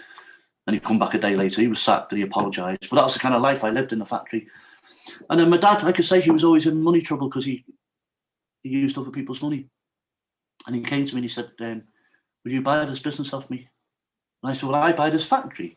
I got a book. I'm teaching, I'm doing seminars. I got my own gym. And he went, well, what it is, he said, I owe so much money. If somebody doesn't buy this factory off me, they're going to take me on your mum's house. Now, I had a brother and sister, and he never asked them because he knew he was tugging on my heartstrings. Right. Same technique. Same technique. Yeah. But I thought, well, they're going to be homeless. You can't see your mum and dad homeless when they're 50. So I went to Julie. It's their fault. She said, whatever you want to do, we'll do. And I saw, right, so let's buy it. So we borrowed £500,000. We bought the factory. Yeah, we employed 30 staff. We're the biggest employees in Prestatyn. And for the first few months, few weeks maybe, it was all right, you know. We had cash coming in and my dad was out the picture. He'd gone, retired, and I'm running it. And then I get a phone call one day. It's a big, strong Scouse accent. Didn't know any of this, genuinely didn't. They said, hey, you got the 10 grand your dad owes us. And I said, I don't know what you're talking about. Talk about lighting a torch paper. Whew. No ifs, buts of that. You effing little. And I said, whoa. I don't know what you're talking about. We gave your dad 10 grand. You and this brother, your brother got 2 grand of it. I said, I honestly don't know what you're talking about. They said, well, you'll know in an hour because we're coming out to you. And I went, oh my God. That had been to the factory a couple of months beforehand when my dad had it. So I phoned my dad and I said, do you owe these lads in Kirby? And he went, well, I'll give you the job sheet. You're going to do the work for them. I said, I don't know what you're talking about. They want £10,000. Well, you can sort that. You're the boss now. And I said, where's the £10,000 gone? And I did the maths in my head. And the week he got the £10,000, he paid off his jag. And he went to Florida on holiday. And that week they couldn't pay the staff's wages in the factory. Oh my True God. story. So I went down to see a couple of lads in the factory and I said, do you know these lads who were out from Liverpool the other week? Do you know them? What's the story? And one of them said, go and get Tony. And they brought this young lad up. And I said, what is it, Tony? He said, I had to take some stuff to the car for him for your dad. And your dad was showing off a bit. And when they opened the car, and he went, well, you know. And I said, well, I know what. And I knew what was coming. He said, it was full of guns. I said, oh, my goodness. So these 2 guys said, are they coming for you? And I said, yeah. And they were in a far part of the factory. And to this day, I respect them for it. And one of them I'm still good friends with, who's ex-military. They said, do you want us to bring our machine by you so you're not alone? I said, no. I said, this isn't your problem. And they said, yeah, but it's not yours either, it's your dad's. And I said, no, I'll deal with it. And they moved their machine in front of my window so they could watch me. So next thing, an hour later, there's a knock on the door and there's 3 of them. And one of them, he's away now. He's gone away for a long time for various offences. And he came in with firearms. Before this, I'd phoned Julie, and I try and be light-hearted, you know, try not to worry her, but I said, listen, love, I said, I might be home for tea. And she went, why are you going training? And I said, no. I told her. What do you think she said, Travis? I don't know with Julie. She'll say, she'd either say, it's going to be all right, we'll be fine. Or she'll be like, all right, where are they? She'd do something. She said, I'll come and sit with you. She said, I'll take the kids to my mum's. Yeah. Come and sit with you. And I said, no. She said, no, shall I come and sit with you? And I said, no. I said, I'm calling this one, Ju. You're not. So they come down and the gunman sat next to me. His hand inside his pocket and he was massive. Yeah. I don't want to mention his name on air. No. He's away now, yeah. And his leg was shaking. And the money man sat down and they put another lad on the door so I couldn't get out of the office. And I thought, hold your ground, Simon. You're not a 10-year-old anymore. Don't beg for mercy, but they are owed the money. Started screaming, and I said, tell you what, if you carry on screaming, we can't have this conversation. I said, because I'm not getting through to you. And I said, what I'm going to do, and he went, hey! And the lad on the door went, hold on. They give him a fictitious name, George. Bob. Yeah, George. Bob. He said, hold on, Bob. He said, I think you're trying to sort this out. So the lad said to me, what are you going to do? I said, well, I haven't got the 10 grand now. I said, it's going to take me 6 weeks to get hold of it. I said, but I'll pay you. And, well, that's fair enough. And I said, listen, I said, you owed the money. I said, I genuinely, when you phoned me an hour ago, I didn't know anything about this. And he went, you know your dad's there. And I said, I know what my dad is. I said, so are we good? And he said, yeah, we're good. And I said, well, can you ask him there to stop his leg shaking? Because his leg was shaking with adrenaline, the gunman. And the gunman went, you cheeky bugger. And he was all right. He started laughing with me, yeah. And then he went, they're your Alsatians in the run outside, Simon. And I went, oh, God. I said, yeah. He said, why didn't you bring them in? I said, because I didn't think to. I had 2 massive Alsatians. He said, you should have brought them in. There was something. And the lad on the door went, because he'd been in the factory a few months previous. Yeah. He went, why have they moved their machine, Simon? And I went, right. He said, they're your mates looking after you, aren't they? I said, yeah. He said, they're good mates then. He said, because they're normally in the back, aren't they? And he noticed, because they'd clocked the whole place. Yeah. So we shook hands, and off they went, and they got the money. And we're going great. Right. And then 2 months later, I get a phone call from Liverpool again. And this guy who's a mutual friend of myself, well, he's not my friend at all, but he's my father's friend, and he's the name. And he said, Simon, he said, do you know this guy in Ireland, £60,000? And I knew the guy, but I said, no. He said, are you sure? I said, I'm positive. He said, does your dad? I said, not that I know of. He said, right. He said, can you find out? He said, because they're IRA. And my head went. Phoned me dad. I said, you need to come down to the factory, Dad. And Judy was there. And we talked about it to this day, Judy and I. His face went the colour of eggshells. I said, have you had £60,000? Well, what it was, I said, it's always what it is with you, Dad. I said, I've got to find it. So, I mean, at the end of the day, they were owed the money, whoever they were. So I get a phone call, this jovial Irish chap, and he goes, Simon, he said, you owe, again, no names, you owe him £60,000. I said, well, I don't. He said, well, your dad does. He said, and you're the man in the hot seat at the moment, so you're finding it. He said, they've agreed to take £40,000. I went, that's bigger than, because I haven't got that either. And he said, but you've got to get it in a month. I said, wow. So, excuse me, we phoned my dad when the phone call came through, or he told them that they were on the way. And he went, well, I'll do what I can. I'll probably give you a few grand. We remortgaged our house. Julie's dad came down, just secured the whole house of CCTV. And you know what? I was dealing with it okay. I wasn't the kid that the lad knocked on the door, I'm going to stab you. I was dealing with it all right. We had the Alsatians. Julie's dad went, there you go, give me £11,000. That was many years ago. Every single time I've tried to give it him back, he's gone, that's all right, I don't need it. And he doesn't need it. He's not a wealthy man. And he won't take it back off me. My dad sued me for the £3,000 he put in. Put me in real county court to get the £3,000 back. He'd had the £60,000. So anyway, the phone call goes, I said, the words were, we know the school that your children go to. And he said my kids' names. Luca and Si, my daughter Luca and my son Si. We know the school you go to. We know your wife's four-wheel drive, the purple Frontera. We know your silver BMW. They told me stuff that they couldn't know. And I said, how long do you follow me for? And they said, a month. I said, all right. And that's when we got the security and we got the money together. And we paid them.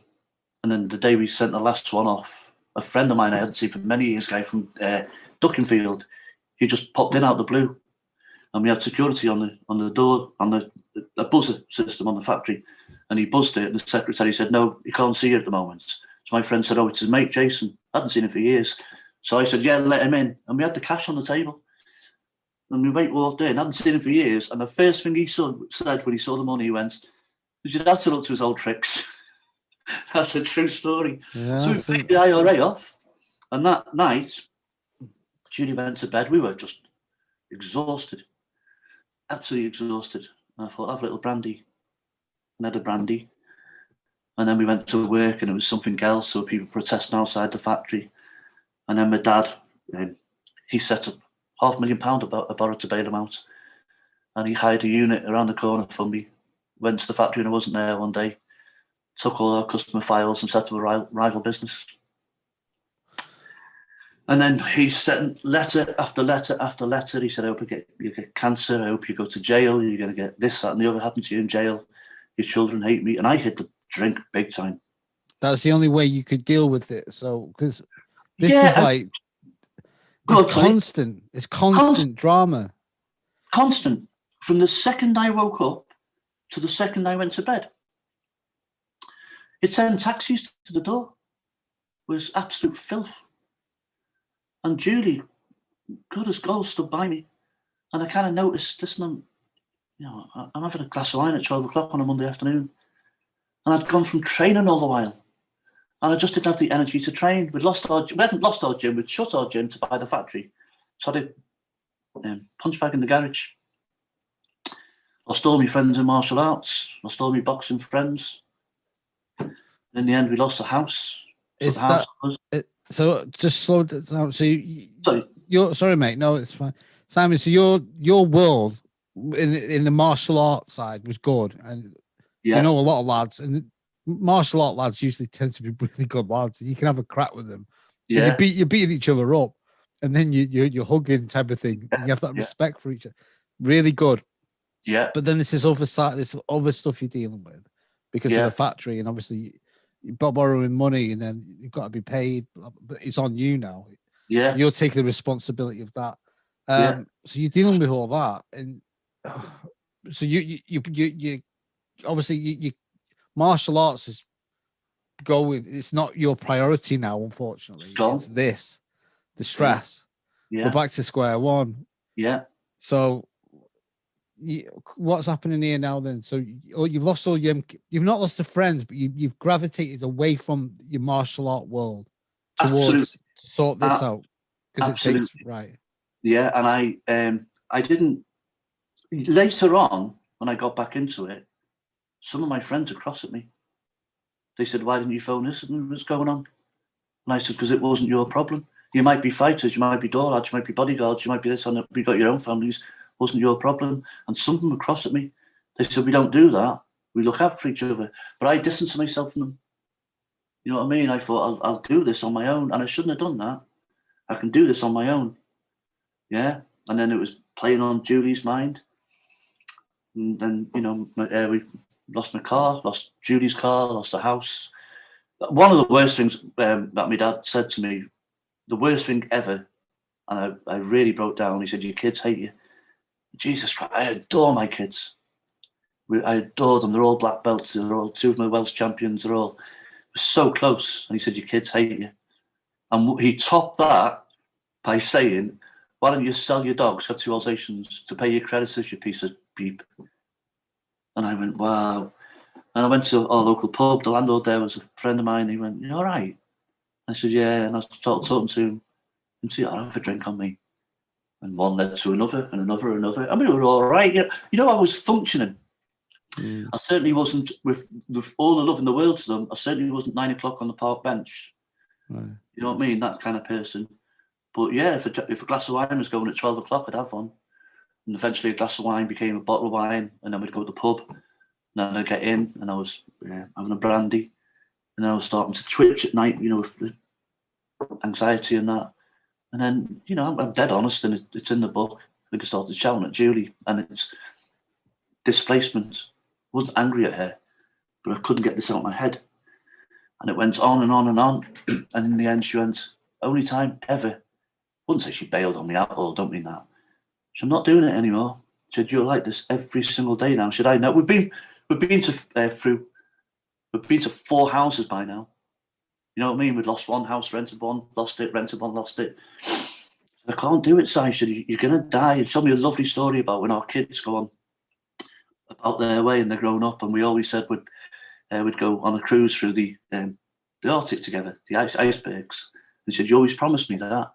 She said, "You're going to die before we had a chance to do that." And Jude really doesn't cry. Doesn't really cry, and she's crying. And I said, "All right." Before that, we'd had a massive row. And I'd walked out for bin bag in my hand. We had a little tiny gym, when we lost the factory, we opened a tiny gym. And I had a bin bag in my hand. And my sister was in the house. And I walked from Bullied to St. Asaph. And my legs had died. My feet had died from alcohol abuse. And I couldn't walk properly. Jesus. And my sister, instead of turning right and give me a lift, I'd helped my sister out in the past. She turned left and left me to walk. The taxi driver picked me up, and it was £10, and I had £10 left on me. And so it's Sunday, he said, it's half price on it. I don't know him. He said, it's half price on a Sunday. I said, no, it's not. And he said, yeah, it said £5. And I said, no, it's £10. And he went, no, it's £5. And he went, listen, kid, he said, everyone needs help now and again. He must have seen the bin bag. I slept on the floor of the factory. My fault. I drank. I chose to drink. But I defy anyone to be under the pressure that I was under and not falter. Not gone from someone who I was classed by Jeff Thompson as being world class. He said, you could be a world class fighter. And he invited me to live in Coventry and train with him full time. And I chose to help my dad out instead. And I'd lost all that. And that night, Julie said, I went back. She took me back. She said, you're on your last legs, dear. Literally. No pun intended. And I couldn't walk. I was staggering everywhere. And said, I better go to the doctor's. And we went to the doctor. And I said about my feet. And he got a needle. And he stabbed me. And he went, can you feel that? And I said, no. And he said, you killed all the nerves in your feet. And he did some stretching exercises. And Julie went, look at him, he's so fit. But it's drink. He said, you're flexible, you're strong. And he said, Simon, he said, we're going to get you help. And he said, I really hope you've got this in time. And he said, don't stop straight away. Oh, he said, how much are you drinking? I said, a bottle of brandy a week. And Julie went, it's like 4 bottles of brandy a week, plus the pub, plus the wine at home. And I went, no. He said, it is, Simon. I said, okay, love, if you say it is, it is. And I entered hell. This is the worst part of my life ever. We went for a drink that afternoon because he said, don't stop. And I had one. And I went, do you know what? I said, I'm done. I said, I'm going to get an early night. I said, I'm done with drinking. And we lived in Bullied in a nice old church house, a 3-story house. And the houses below us. And they were filming a BBC special there. And the chimneys were all dressed up as soldiers marching. And they had kids on a merry-go-round playing banjos. I loved the banjo. And they were all waving to me. And I went, Jew, come and look at this. Do you know what's coming, yeah?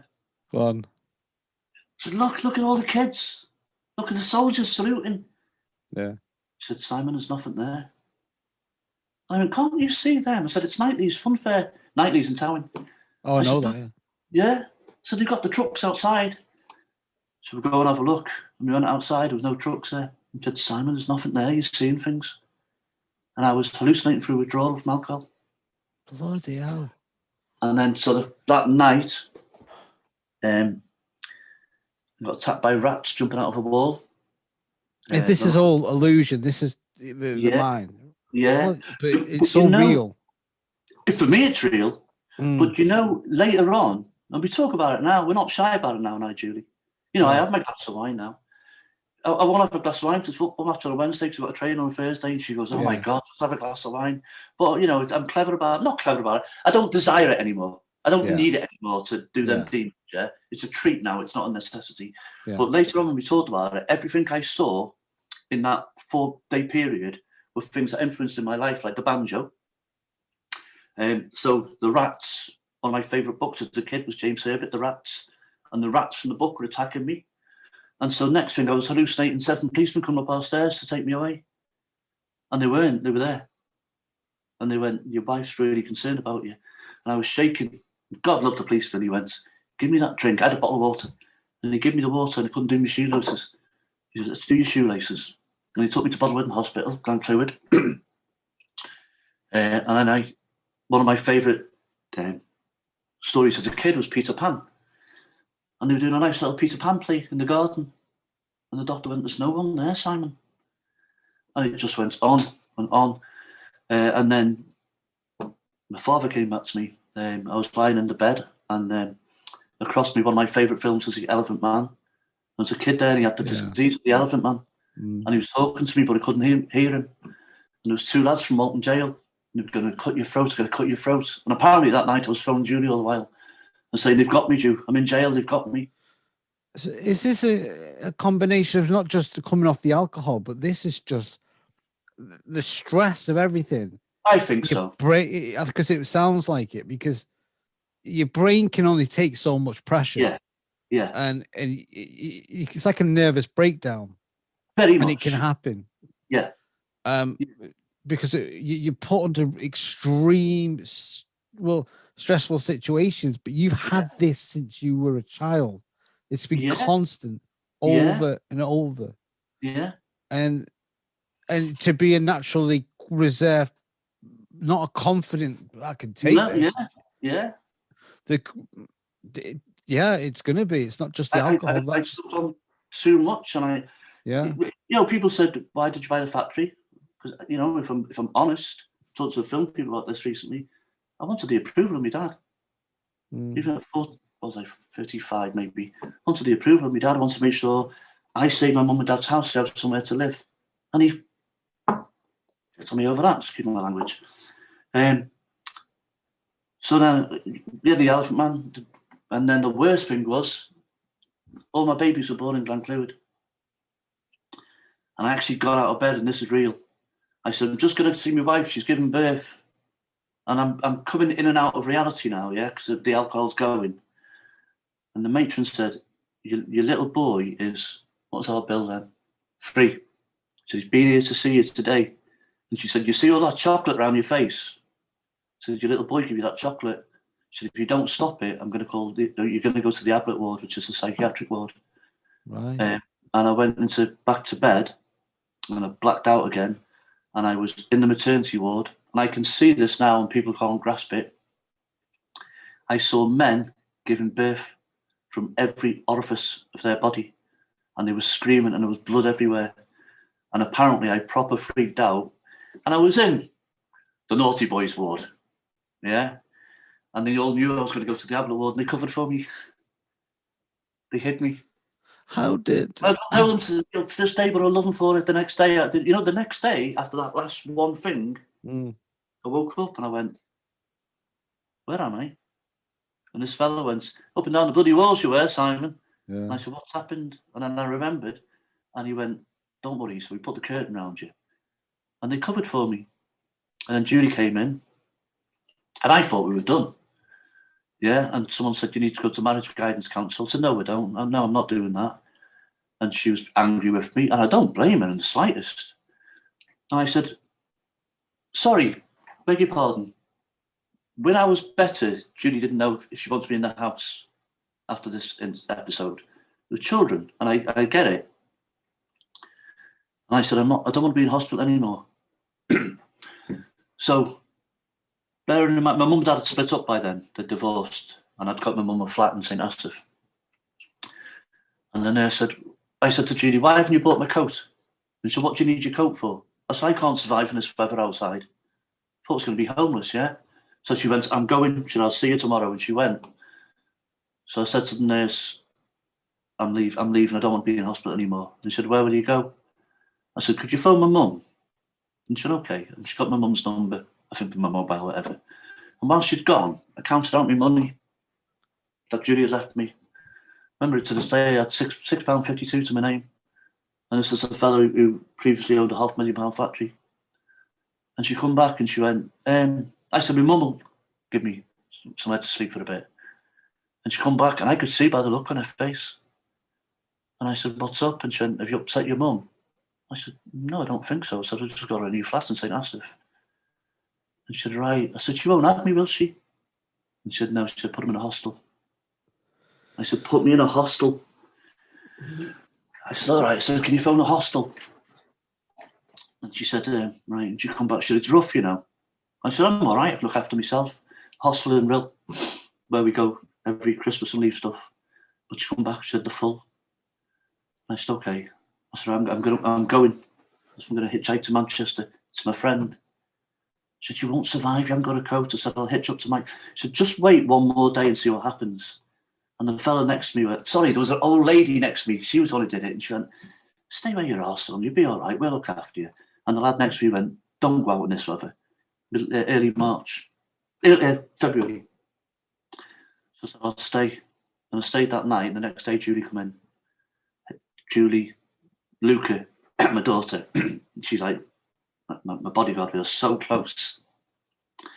And she went, can you come home? And my son, I love him, love my son. And he went, no. And I said, no, that's all right. That's okay, I get it. He was frightened. He was only... So Lou went, please, Si. And he went, okay. So Judy went, all right, come home. And who comes through the door? My father. And I looked at him and thought, you're here out of Gilton. And he went, what are you doing to yourself? Look at you. He said, you're supposed to be a third dan on you. You're supposed to be getting your fourth dan. And that was his, Mickey from Rocky, that was his inspirational speech. Right. And I thought, now you're rubbing it in here. Screw you, I'm going to get my fourth dan. So I went home the next day, Judy picked me up. The kids had grey hair and mess, kids are upset. Couldn't walk properly. And I said, need a bike because I can't run. So Judy bought me a bike. And that was in March. And in August, my feet were better. And I fought for my fourth dan and I got it. And that was 6 months after hospital. So it goes back. So there's something in you that's it's that you obviously can do it. Yeah. Even though you've been through that. I was just thinking you must have drank a lot of alcohol too. Yeah. Yeah. Do you know, sometimes I didn't, Travis, right? It's not an excuse now, I'm not being in denial. Sometimes I didn't. I'm just not very good at drinking. If that makes sense, yeah. But it was a bloody brandy. You know, it was it would just make you feel better for a bit. There's a reason why they call it spirits, and it's true. They call it spirits, because they say when you drink it, it's a spirit. It goes in the demons. It goes in. That's what the demon drink. That's where it all comes from. The big turning point was it was my little boys. This is after I was better. Probably the following year, and I was sporadic with my dad. My brother, he was my dad's son. He come to see me a couple of times until my daughter threw him out and get away from my dad. And it was my relationship with my father now was hello, because he wanted to see the children. And that was it. He'd come to our house. And it was my son's third birthday, Billy. And he come in and he was so arrogant and pompous. I think I was 44 now. Excuse me. And I looked at him and I thought, I don't need you. I don't need you in my life. And he went, right, and really, his Scouse accents are gone now because he's a big posh, whatever. I went, right, I'll let you good people get to work. And I went, and he went, I'll see you soon, Simon, look after yourself. Horrible, right? You know, arrogant, patronising. And he walked out, and Luca looked at me and said, you all right? And I said, I will never see that man ever again, Luca. And she said, you promise? I said, I promise. And he drove out of our car in his fancy Jag. And other than seeing him around from town to town, never saw him again. I said, I'm done. And I went out that night, and that training session with Billy, 3 years of age, Si was 12, Luke was 12, Si was doing mixed age. That night, that training session, that gym, it was like a bloody party. And we went home, we got a bag of chips, and we started, because I was working. You know, and it's not about money, I don't mean that. My dogs had long since gone. And we started making a few quid, and Judy went, we were driving an old banger. And our gym was doing well, and we started doing seminars everywhere, and the books started selling again. Jeff Thompson phoned me up, and he told me off. He said, what are you doing to yourself drinking? And he said, write another book. And I wrote the sequel to From Bullied to Black Belt. The sequel's called Everyday Warrior. We got a few quid in, and Judy went, you know, we can get a new car. So we got a nice four-wheel drive. It's not about the money, Travis, I don't mean that, but it's about a comeback, right? And she went, you know, we'd get another dog. We got another dog. And then we went from there. We did all right, never saw my dad again. Until, this is really freaking out, right? We were living in other side of Holywell, and the guy we were renting it, it's a nice farmhouse. The guy put it up for sale. So we moved where we live now, the Ganway. It's nice, it's not a massive house, only a rented house, but it's a lovely bungalow, overlooks the golf course, lovely neighbours, nice car and all that. We're doing all right. My son lives in London. Lucas married now, lives in Wrexham. It's all gone full circle. And I hadn't seen my dad for years. And this old Jag comes towards us. And Judy went, that's your dad? I went, no. And he bloody lives 2 doors down from us. 2 streets down from us. Yeah. He doesn't know we're here. We keep out of his way. But he's still got the car that the IRA paid for all them years ago. He's still got it, and it's hanging together by sellotape. And I'm not saying that's a good thing, but I'm saying it came full circle, you know. Yeah. So you don't have anything to do with your father now. That's it. Done. The whole lot. I fell out with my mum. She passed away a couple of years ago. No, you know, and that's just, when I look back at how my family were, when I was 14, 15, again around my sister, and my dad grabbed me by the throat, put me up against the wall, and was punching me in the face. And my mum shouted, "Don't hit him in the head," you know, in case the neighbours see the bruises. Well, and she passed away, and that's that. I didn't. But my brother, who I don't have anything to do with, my brother and sister. You listen, you can talk to them, and they'll tell you I'm toxic. But I'm with the same girl I've been with for, God, she killed me till our anniversary next month, and I don't know how long. Oh God, you just reminded me actually. There's certain things you shouldn't forget. My daughter Luca's like, she messaged me last night. She went, "I'm your child. I know that you know I'm your child, but I've got to tell you, you know it's Valentine's Day, don't you?" I went, "Well, actually, I called it first this time, but I thought it was our anniversary." And she said, "Oh, Dad, your anniversary's in March." Yeah. So so my family will tell you I'm toxic. I'm sure I made my mistakes, but I've got the same 3 kids, got the same set of friends. I've got the same business that I belong in. I'm 7th Dan. But the thing is, this is the thing that you've not really gone into this. We talked about it, obviously, before we come on, but Simon's very respected in his field. And this is the strange thing. All his life, he's been bullied. But he is a trained martial artist. He's a 7th Dan black belt, and that's just Krav Maga. And then you've done your black belts in, is it karate as well? And 7th Dan's recognised by the British Combat Association. Yeah. In Krav Maga, freestyle kickboxing, and practical karate. I'm a qualified Olympic wrestling coach. I'm not spinning the yarn here. It's just, you know. No. I'm a qualified bodyguard from many years ago for the SIA. I went away and did my bodyguard training. I've taught bodyguards. I've taught doormen. I've competed. I've gone from training in non-contact karate to fighting nationally at full contact. What the crazy kids call it, cage fighting nowadays. Yeah. And you train doormen, bouncers in North Wales. In North Wales, and people, just a little bit about people from America who don't understand this, our country. North Wales is a holiday place. If people decide to go on holiday in England, it's called North Wales. It's on the coast. So North Wales gets a lot of people from Manchester, in Liverpool, right? And it's great. And I go on holiday in North Wales, and it's good. But you also get a lot of trouble because people are on holiday and they're drinking. Yeah. And so what tends to happen when it kicks off in the pub. Yeah. It's not like, because people are visiting, they're on holiday, all their inhibitions just go.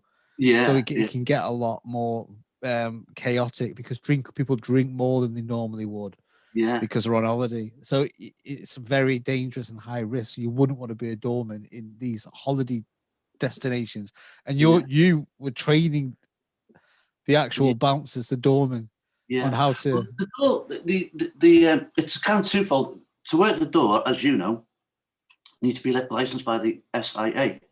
It's a 4-day course, and it's kind of a very, I'm not at all criticising it. It's a very educational course, but it doesn't teach you the real stuff.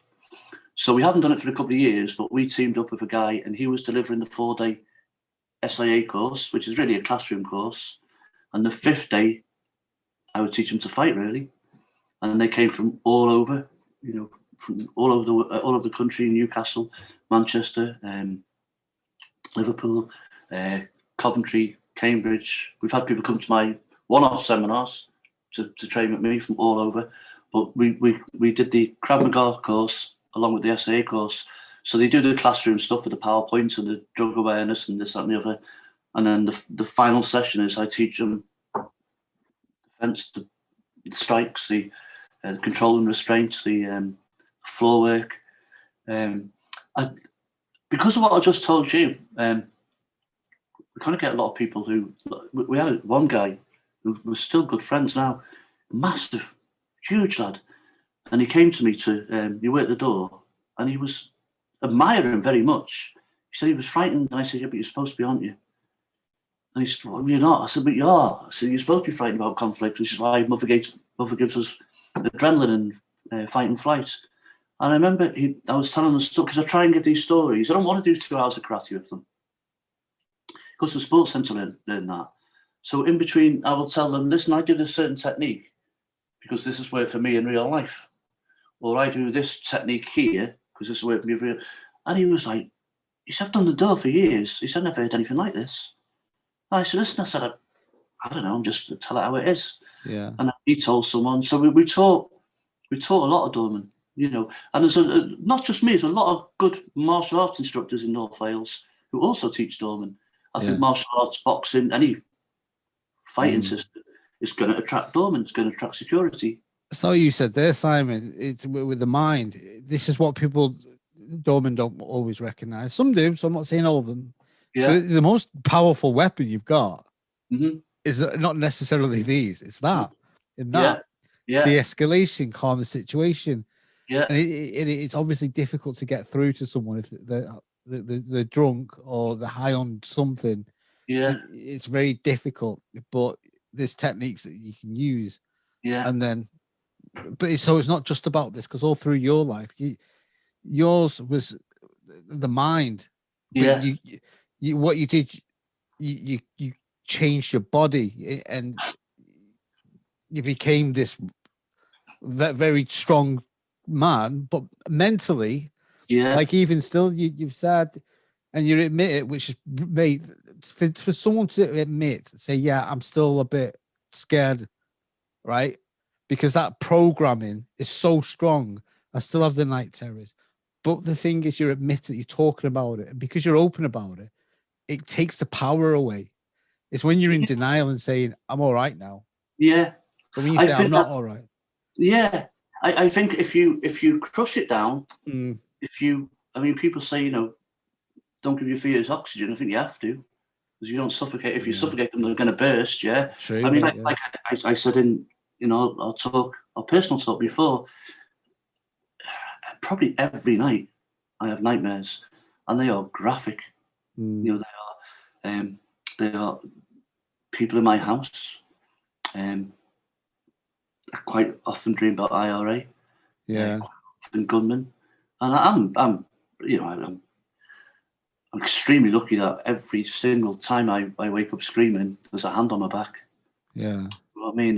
There's no kind of, I'm going to go and sleep in the bedroom, because she knows it's not the mad withdrawal again. She knows it's, you know, all that came out from London, not this Christmas before, and he said to me, Mum, he said to his mum, I was screaming last night, and she went, oh, it's your dad. Like, it didn't happen. Funny story, it didn't happen straight away after all the bad stuff had gone away. I went for a blood test, but changed doctors, and I went for a blood test, and you know, when they do all this, that, and the other, and they did a blood pressure, and the woman went, and I was fine. I'd just been training, great, you know, healthy, and the woman said to me, this is about 5 years ago, she said, you're having a heart attack. I started laughing, and apparently it was like that. I said, no, I said, I could go 10 rounds right now. And the doctor said, I think you better go to hospital now. And I felt calm as anything. So they said, you know what, go tomorrow. So they booked me in the next day. And I went in, and the register saw me, and he went, there's nothing wrong with you. So I spike. Yeah. Said, it's a panic attacks, isn't it? It's like your mind's spinning that quick. It goes like numb. I get you, but I wasn't having a panic attack. I was calm, relaxed. I just had coffee with my daughter and Julie. Right. Looking forward to the weekend. Because I'll tell you if I've had a panic attack. And I was just, and I thought, I said, there's something wrong with your machine. But by the time I got to the hospital, in the hospital all day, they went, no, they said it's slightly high, but for your age, it's. So I spike, and then comes back down again, and that's all right. We deal with that. Yeah. Yeah, going back to the kind of the terrors. If I can talk to Julie about them the next day, I say it was a bad night last night, Julie, and I'll tell her what's happened. That's all right. But if I hide it, you know, it's gonna make it worse, isn't it? Yeah, I'm not. I'm not authorized to say I've got that thingy, but with me, I'm not qualified to say. Let's put it this way. But if there's something that frightens me, right? Yeah. What I do, I don't run away from it because I don't like the feeling of the fear, right? Mm-hmm. So what I'm trying to explain, there's the thing that I'm frightened of, whatever that thing is. It could be anything. Yeah. Right? It could be a spider, or it could be my dad, or it could be the bully when I was a kid, or it could be the bailiffs, whatever that thing is, right? Whatever, right? I'm afraid of it, right? And that's why I keep my distance. But if I go out, come here, that bit of fear is gone. Does that make sense? Yeah, absolutely. I think I was a kid, I would make that distance between it, and I think after the getting rid of my dad after the hospital, I address things head on now. The thing is, sorry to interrupt you, Simon. The thing is, it's like you've achieved so much. This is the bit you're not really getting on, and you probably find it hard because you've always been told by certain people that you're not valuable, or you've made people made you feel that you're not. Not everybody. There's been billions of people on this planet, and it's like 2 or 3 people. You can fit them on an hand. But these little couple of people have affected your whole. Yeah. It's called paradigms. You're basically subconscious and program you to think that's who you are, but it's not true. Yeah, it's not true. No, you see, I went through a period after my black belt when I realised that. You know, I went for a period from first dan to third dan. Up to that point, I think all my life until I met Julie made me feel I was worth something. And then, of course, I was suckered in by the factory. Not suckered in, I was, what's the word? Well, when I was in the factory, it was like I was worthless again. If there was a dirty job needed doing, I had to do it. You know, if somebody needed sacking that shouldn't have really been sacked, go and get Simon to sack him. If there was people at the door looking for it, I had to do it. But then when I got my black belts, I didn't feel worthless again. You know, I was sort of Jeff Thompson, sort of Alfie Lewis, but the people who were my heroes, my friends, Peter Constein just sent me nice emails. I remember once going to, and Julie went through fancy pants, messing like, yeah. Went to the Salford, to the wrestling centre. There was a close quarter combat course on, and there was a lot of lads that were all well known in the industry. And I couldn't go because we had work in our gym. And it was like 10 o'clock, and I said, I really want to do this Saturday morning. So I phoned up a lad who trained. I said, will you watch the gym for me? And he said, yeah, no problem. So I phoned the wrestling centre, Matt Kempner's wife, and I said, what time does it start? She said, 12 o'clock, but we shut the gate at 1:45. And I said, right. I said, I'll get there. So I phoned Julie, said, right, we're going. So she said, okay, so we bombed it down, and 56, whatever. And we got there, and I'm just part of the crowd, right? And they're shutting the gates. It's a guy called Darren Richardson, he's now BJJ, I think. And he went, and he opened the gates, right? I thought he was letting me in. And he went, hi, Simon. I didn't even know he knew my name. And I went, hi, Darren. And he went, we haven't seen you for ages. He said, why aren't you doing this every week? And I said, I didn't know I was invited. He said, you don't need an invite. So your stock goes, wow. And you go in there, and this girl's going to be the death of me, right? There's a wrestling centre, and they used it for the Commonwealth Games or the Olympics. And the Commonwealth Games in 1972. It's got 2 massive mats. It's got a proper stadium around it, indoor stadium, swim pool, sauna, showers, this, that, and the other. Fantastic place, right? And we sit next to this guy who's a Russian wrestler. He sees me because he knows me from Jeff's house. And he went, Simon, he's a Russian wrestling champion. Let's have lunch. And he sits down with me and Julie, right? And I tell this story on seminars to tell people, look what you can do. And we're having lunch and he's swapping stories and all that. If I brought Julie in here now and I said, do you remember that, Julie? She would say to you, don't remember that. And people go, bloody lie. I said, how can you not remember an area like that? And she just genuinely doesn't remember it. And I go, did I make that up? But that's the kind of crazy, you know what I mean? We're sitting having a Russian world champion, Sambo wrestling. Yes. But this guy went, you don't need an invite. So for that period of time, yeah, I had such good self-esteem until the factory. And the Yeah. factory crushed me again until Jeff and Julie, my kids, pulled me back out again. And Yeah. I got fighting again, and you know. But what we've learned then, Simon, it's like whatever you resist persists. You've got to just You move got on, to smash move it. forward. Yeah. And it's not an easy thing to do, mate, obviously, for anyone, because we're attached. We're attached to things, especially our parents. Yeah. So you've got that attachment with your dad, and you said he wasn't that, your relationship wasn't that always positive, but you're still your dad. You're still attached to him. Yeah. And that's called attachment. We all get it. We all love our parents. Yeah. So you're gonna put them first, and that's just the way it is, isn't it? But what the thing is, what you're doing now is positive, and like I said, we were chatting for a good hour about the martial art. We were really getting into it because but there's so much to it. Yeah. It takes years to learn, so you can't really. If we were going to talk about it, it would be here forever. If we could do another podcast. Do another podcast. Can do, mate. Well, this is the thing. You've done 3, not 1 book. 3. True. 3 books. Can 6. you get? Is it 6? 6, yeah. Flipping heck. You should do what you should call your next one, Julie. Yeah. I was quite put out, right? We had a Skype meeting we had talked to these film people. It hasn't panned out, but you know, it was getting there. So we had the first meeting, and they said, "Can you send a book?" And it was a man and wife team. They're nice people. So we sat down for the second meeting, and I sit down like this, and he went, "Where's Julie? Is she coming in today?"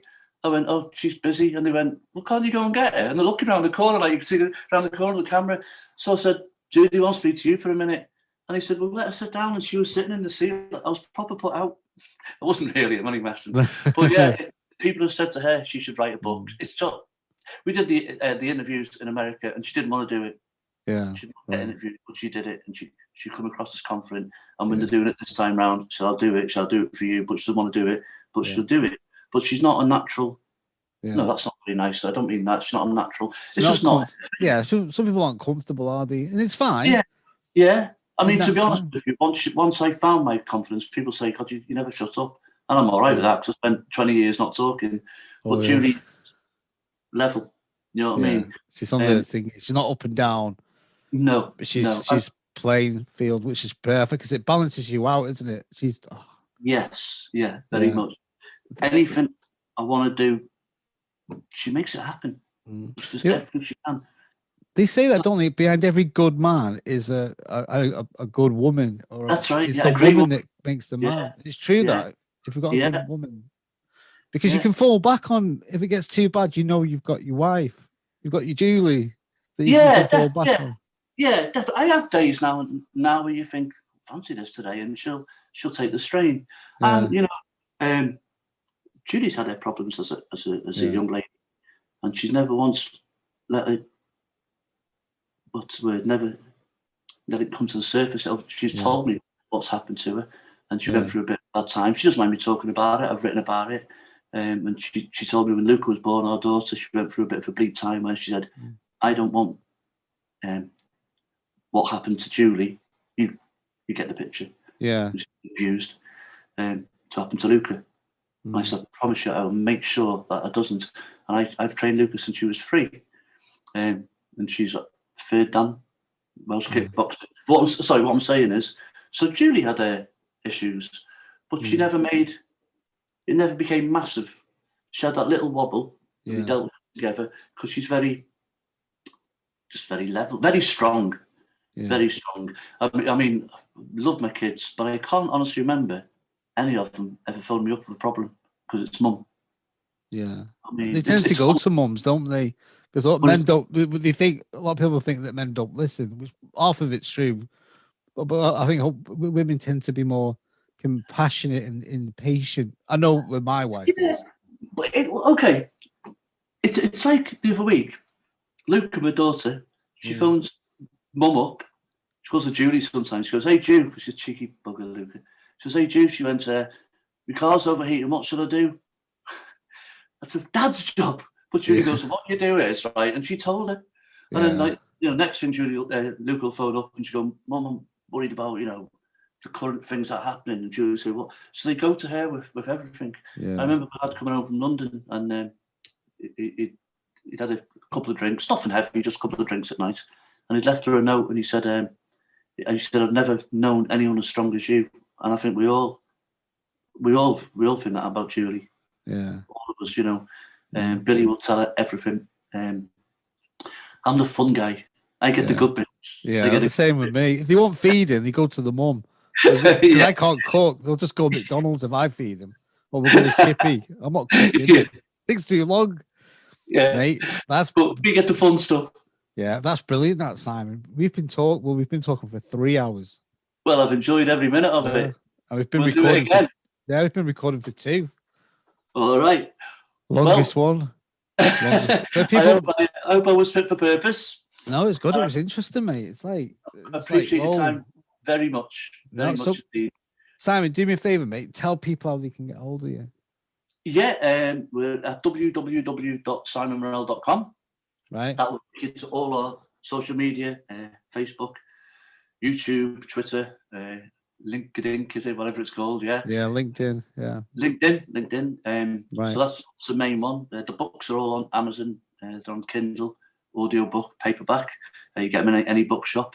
If anyone's ever in North Wales, where we've got a studio now in St Asaph, it's in a building called Paragon Fitness. Do seminars, do private classes, do classes. Everyone's welcome until they're not welcome. So that's how you get hold of us. But the main one is the site, www.simonmorrell.com. 2 hours, 2 hours. It's a nice site as well. I had a little nose at it. Halfway up. This is professional. Who's done this? We did it. Did you do that? It's good, that. Yeah, Julia. Again, right? The nice side of it, I can do. It's like we did the new book. Yeah. I did it and I wrote it and I put it on there. I thought, it's too small, I don't know how to do it. The Jew. Yeah. And she goes, go in the bath and I'll do it. And half an hour later, she goes, yeah, what you need to do is this. So she's the practical side. But yeah, Julia did all that, you know. So again, I do the fun bits. She does the bits that matter. It's like you're here chatting to me. She's where is she now? She said she's in the other room. She's in the other room reading. The Rottweiler's gone to sleep and Billy's gone to bed. Yeah, she's correcting your new book. She's going over it. Well, that's not right. Yeah. That never happened. There was no Russian wrestling, you liar. No, she's in there. I said, listen, it might be late. And she said, it's all right, I'll wait up for you. Oh, bless her. But I better go and see her. I know. She'll be like that. She'll be getting worried. She'll think, wait, who's he talking to on there? On the internet? Yeah, he's in the chat room. Yeah. All right, mate. You look after yourself, Simon. And you. Thank you, Travis. I appreciate it very much. I'll get a copy of the book to you. I'll send you, if you can email me your address. Yeah. I'll get it. You've got my email address anyway. But yeah, I'll message you later anyway. All right, mate. You look after yourself. Thanks for sharing. Good night. Thanks for your time, yeah? Take care, mate. Bye-bye. Bye-bye.